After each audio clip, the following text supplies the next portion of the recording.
সব বুঝে হাতে ইট মারবো, আমদার দিকে ইটি দেবো, কেউ ভিডিও করবি নি, কেউ ই করবি নি, কেউ টাকাবি নি।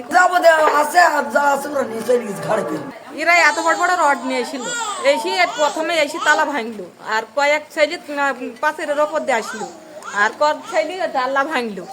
আর তারপরে আমি উঠেছে, তারপরে পৈটির ওপর উঠি টিনগুনি ভাঙিছে, ওই ঘরে ঢুকেছে। আর তারপরে এইখানে হাতে অদ্দূর পর্যন্ত সব মোটর সাইকেল বোঝায়, মানুষে কিলকিল করছে, কাউকে ঢুকতে দিচ্ছে না, ওরা সব গেটের মুখে দাঁড়িয়ে আছে। আমি ছাদের ওপরে আছি, আরো লোক নিচে আছে, তারপরে এ ছাদে আছে, ও ছাদে আছে, সব বুঝে হাতে ইট মারবো, আমদার দিকে ইটি দেবো, কেউ ভিডিও করবি নি, কেউ ই করবি নি, কেউ টাকাবি নি। 100 জন মোটর সাইকেল চড়িয়েছে, প্রতিজনের হাতে অস্ত্র, প্রতিজনের হাতে অস্ত্র। আমি ঢুকি, মানুষ তার আসতে পারছি না ভাই। ওর সামনে যখন যে কথাগুলো তোমরা করছো, ঘরের জিনিসপাতি ভেঙে আর যা ছিল মধ্যে সব কাঁধে করে নিয়ে গেল, যা ছিল সব কাঁধে করে নিয়ে গেল। সবাই ঘরে উঠ পাকে ঢুকি গিয়ে ফ্রিজ মিরিজ এটা ওরা সব ভাঙছে। দিয়ে কি করবো আমরা বুঝতে পারলাম না। ওরা সাদে আসে এই এক লোক তাকাবিনি বলে অন্ধ, সব অন্ধ। দিয়ে ওরা মেয়েছেন সব অনুসই যাইছি, ভয় করছি, বিরাশির একটাও আসেনি সামনে।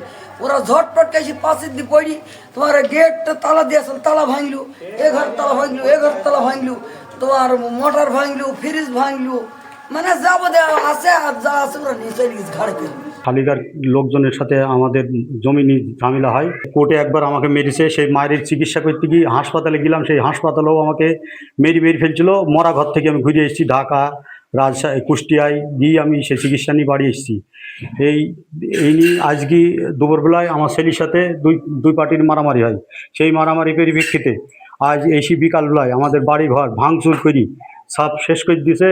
আমার 5 লাখ টাকা ছিল, স্বর্ণ ছিল 4-5 ভরি, সেগুলো নিয়েছে। আর বাড়ির যা ভেঙেছে ক্ষয়ক্ষতি সব মিলিয়ন বোধহয় 20-25 লাখ টাকার ক্ষয়ক্ষতি করেছে আমার। হ্যাঁ, আপনারা নিজে চোখে দেখলেন কি অবস্থা। খুব নিরাপত্তায় ভুগছি।